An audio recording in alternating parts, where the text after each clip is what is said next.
Okay, everyone. So today I wanted to talk about limiting lifestyle creep. So lifestyle creep, I'm sure you all know, is when our lifestyle is inflated when we get an increase in pay or an increase in income from whatever source that might be. So over time, we might start doing things like upgrading the car, skipping the bagged lunches, buying more expensive wine or more expensive coffee, or going on more expensive vacations. It's just all of these aspects of our life we're kind of upgrading every time we get more income. And if you inflate your expenses to match your inflated income, even though your income's gone up, you don't really have anything left to show for it because everything extra you got is just going to all these different things. And by having this happen, it can prevent us from achieving financial goals that we may have because we're using all of our increased income to cover increased discretionary spending. And if this continues every time your income is increased, you can end up living paycheck to paycheck regardless of what your annual income is. Or worse yet, if you're overestimating how much extra money you really have, you can even wind up going into debt because of upgrading your lifestyle, because you're thinking you have all this extra money because you got an increase in income and you wind up going over in other areas and now you're spending even more than you're making. So I'm definitely not at all saying that you should never make any upgrades to your lifestyle as you make more income, because there's certain things that are really important to us. And of course, as we earn more income, we're going to want to do those things and put money towards those things. But it's more about just not letting it happen without realizing it and then looking back and saying, where did all this money go that I made over all these years? The whole term of the lifestyle creep is more that it's just little bits everywhere throughout your whole lifestyle, all the different aspects. Like I said, the car, the groceries, the wine, the vacations. If you're just upgrading across the board and not really putting any thought into it and prioritizing where you want your money to go, that's the lifestyle creep aspect of it, where it's just kind of happening and you're not even really thinking too much about it. You just feel like, oh, I'm making more money now, so now we can do this, this, and that. And you just kind of have this feeling that we can afford more now. And you just let the money go to all these different areas, and now you're not able to achieve the financial goals you want, or maybe even do some of those things that you would like. Maybe you do want to get a really nice car, or maybe you do want to go on a really expensive vacation. But if you're just letting all the money go everywhere, you can't put that money towards those goals that you want to focus on. So, I think part of the reason why we should be really mindful about how we upgrade our lifestyle also is because it can make things that were once fun and special now just be part of the norm. So like, say, for example, in the past, if you only went out to dinner for special occasions, when you go out to dinner, it feels really special. It's like this great treat. But now, if you're like, oh, we make so much money now, we can go out to dinner every Friday night because we're making more money, it doesn't feel like a special treat anymore. So now when it's time to celebrate something, you have to upgrade the way you celebrate to make that feel special. So it's kind of like you're kind of creating this situation where everything has to like be a level up above where you currently were, because you're making things that were fun and exciting before be just part of your normal lifestyle. So then when you do want to celebrate something or do something extravagant, it's got to be like a one-up of what you've done before. So you just want to kind of keep that in mind. And sometimes it's nice to just keep those special things special. Like, you know, if going out to dinner is like something that's really important to you and you just love going out to dinner and you love supporting, you know, all the different local restaurants, or for whatever reason, that's something that you really enjoy, then that's fine. You know, maybe that's something you're choosing to say, this is what I value and this is what I want to put my money to. But if it doesn't really, if it doesn't make that much of a difference to you and it's something you only did for like a special treat before, then maybe think about if you really want to just make that part of your normal life now just because you feel like you have the money to afford it. And like I said, some lifestyle creep is good as long as it's done intentionally. And I don't mean to say it that way because it's not really lifestyle creep if you're doing it intentionally. Lifestyle creep is just kind of that natural increasing your spending without really thinking about it. So I guess maybe what I'm saying is upgrading your lifestyle is fine as long as you're doing it intentionally. Of course, as we make more income, it's natural to want to be able to have some of the things that we weren't able to have or do at lower income levels. But if you're intentional about where you increase your spending, you can get some of those things that are most important to you and still be able to put some of your increased income towards your financial goals. And I think unless you are very wealthy, I think it's safe to say that all of us have some things we'd like to save up for. So you want to make sure that you're not upgrading so many things in your life that you have nothing left of your increased income to put towards your goals. So a couple of things you can do to try and avoid this lifestyle creep or limit it one of my tips is to increase savings and be intentional with increased income. So one tip here regarding increasing savings is you can consider increasing your retirement contribution to match your salary increase. So say if you're not already maxing out your retirement savings, or if at the very least you're not getting your company match if your company offers one, you could consider increasing your contribution rate at the same time as you receive a pay increase. So this won't allow any lifestyle creep because you'll never see the additional income if you get the timing. As soon as you know you're going to get your increase, go ahead and change your contribution rate. Now, I know some companies might have it doesn't go into effect till the next quarter, or it might be a month wait, or whatever the timing is. So you might wind up getting some of that income for a short period of time. But if you know it's going away as soon as that 401k contribution or whatever your retirement funding is goes up, you're not going to have that long term, and then you can't even spend that extra income because it's going right to your retirement. And then as far as being intentional, if you really love going out to dinner, then maybe that's an upgrade you want to make. Maybe you want to put a portion of your additional income towards going out to dinner often. Maybe you want to set up a little fund to save so much money towards going out to dinner. But again, it's being intentional. It's not just going out to dinner all the time whenever you feel like it. Maybe you say, okay, we have this much extra income of this. I'm going to put aside this much money per week towards going out. And when we have enough in that fund to go out to dinner, we can go out to dinner. That way you're not kind of going overboard. You're just kind of, looking at what you have available and deciding how much of it you want to spend for this little upgrade that you want, and then how much is going to go towards your other goals. You're being purposeful about what you're going to do with that income so that you're not going to just spend it all and not have nothing to show for it. The point is just that you want to be aware of any increased spending that you're purposefully choosing and not just allowing it to happen without any thought. Another tip is to make sure you keep your budget. Even if you're making more money, you still need a budget. I think a lot of people consider that being on a budget means that you don't have any money or you're struggling financially. Don't forget, a budget is how you tell your money where you want it to go.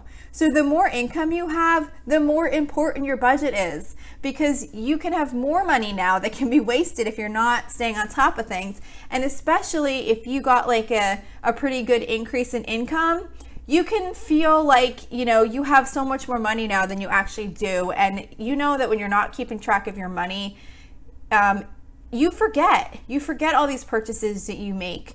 And I remember when I used to first do my budgets, I would always fail at them because I would wait until the end of the week and I would record all the expenses and then see that I was way over budget. And by then it was too late and I'd be like, okay, great, now what?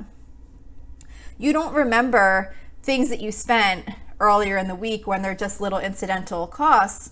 And when you have that feeling like you have all this extra money now because you got this great increase or whatever it is, you really need to be tracking it to your budget, because if you're not going to know what happened to that money. So budgeting is not related to having lower income. It's just related to being smart with your money and tracking it. So try not to let yourself ever get to that point where you feel like you have so much income now, not so much income, but you know what I mean? Like that you're at a level of income now that you don't need to have a budget anymore. You still want to have a budget because that's going to help you make sure you're addressing all of your priorities with the money that you're making.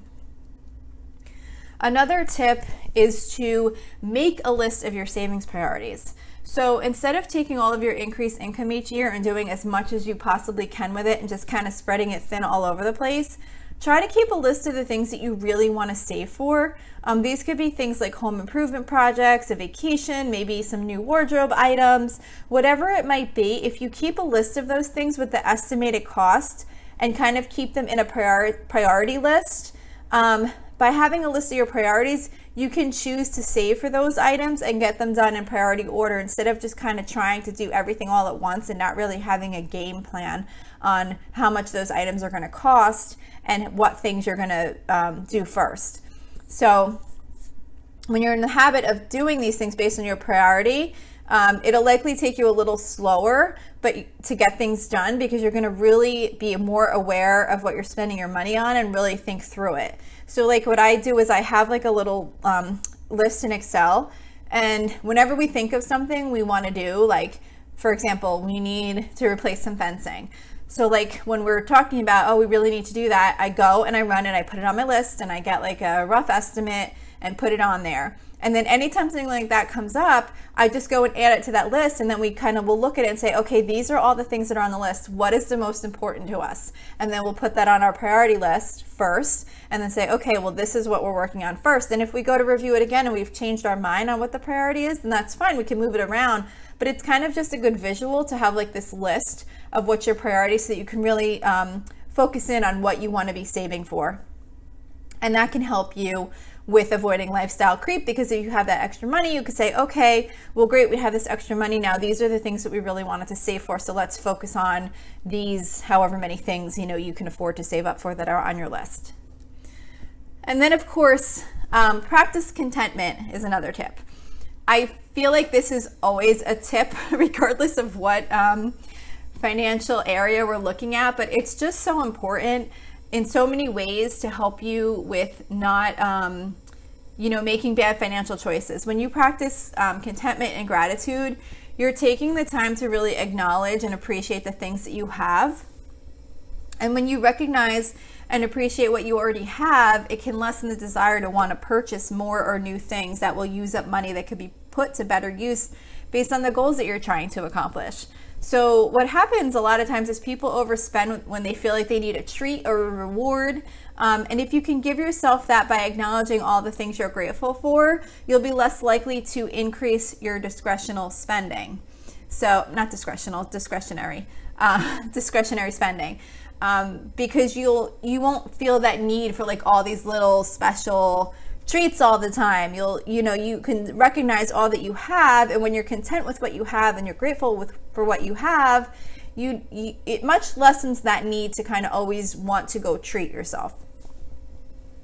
And then another tip is don't compare yourself to others. So sometimes we can get caught up in comparing ourselves to others. The problem is that there was always going to be someone with a better car, a nicer house, better clothes, fancier vacations. And not only that, but most of the time, all you see are these material things and you have no idea how these things are being paid for. The person you're comparing yourself to could have tons of debt funding the lifestyle, or maybe they're saving in a lot of other areas and really just devoting the bulk of their money towards these things and making sure that they're being really economical in other ways so that they can afford these things. So the point is that you don't know the whole story or why they have those things that you don't. And maybe you never even wanted those things until you saw someone else had them. So this kind of really goes back to the whole contentment thing and being happy with what we have and being happy for others and getting what they want, but not letting that cause us to make bad financial decisions so that we can have those same things if they were never really important to us in the first place. So that's my last kind of tip for limiting lifestyle creep. I think it's just, all of them really go back to being intentional and just not letting yourself feel like, oh, I have more money now, I'm just going to spend freely. You really want to always keep yourself intentional with where your money's going so that you know you're making the best choices and you're using that extra income in ways that's going to benefit you and your life in the future, and not just kind of spending it on all these different random little things that add up over time. And if you feel like you're in a situation where this has happened to you and you have increased your lifestyle over time and maybe not in ways that were really important to you, you can reverse lifestyle creep If you take a look back at the last few years and you've maybe increased some things, maybe you've added like a bunch of subscriptions, like maybe you have, I don't know, Netflix and Hulu and Disney and I don't know, whatever other things there might be. And maybe you've started paying for more, I'm trying to think like what there might be. I don't even know. Subscriptions, like these boxes that come in the mail with like makeup or pet treats or whatever. They have all these like box services, and maybe over time you've seen these things and thought, oh, these are really great, I'm gonna start getting this and I'm gonna start getting that. Well, if you're in a situation like that, you don't need to like cancel all your subscriptions or whatever other things you've done and bring your life to a screeching halt, but take the time now to start looking closer at how you're spending your money and make some decisions on what you'd like to cut out. You can do it slowly, but by taking the time to look at what you're spending your money on, you can take action to stop spending on those things that are not important to you, and then you can reassess where you're at and put that money to better use. So that's all I have to say today about limiting lifestyle creep. I hope this episode was helpful to you in some way. Don't forget, you can email me with any questions or suggestions, including topics you'd like to hear me talk about. You can reach out to me at lolasfrugallife@gmail.com. You can also follow me on Instagram and Facebook at Lola's Frugal Life. You can find a blog post for each episode on my website at lolasfrugallife.com. You can also join our private listeners group on Facebook at facebook.com/groups/LolasFrugalLife. And if you enjoy the show, please make sure to subscribe on Apple Podcasts, YouTube, or wherever you listen from. And I would love it if you'd screenshot the show and tag me on Instagram. And my biggest request, if you can take a couple of seconds to rate and review the podcast, that'd be really helpful to me. I did see that a couple people left 5-star reviews, a couple new ones in the last few days. I appreciate you, whoever did that. It's so nice to see, and it also helps with the show being found by more listeners. So I'd really appreciate that. So that's it for today. Thank you so much for listening, and I hope you have a really awesome day.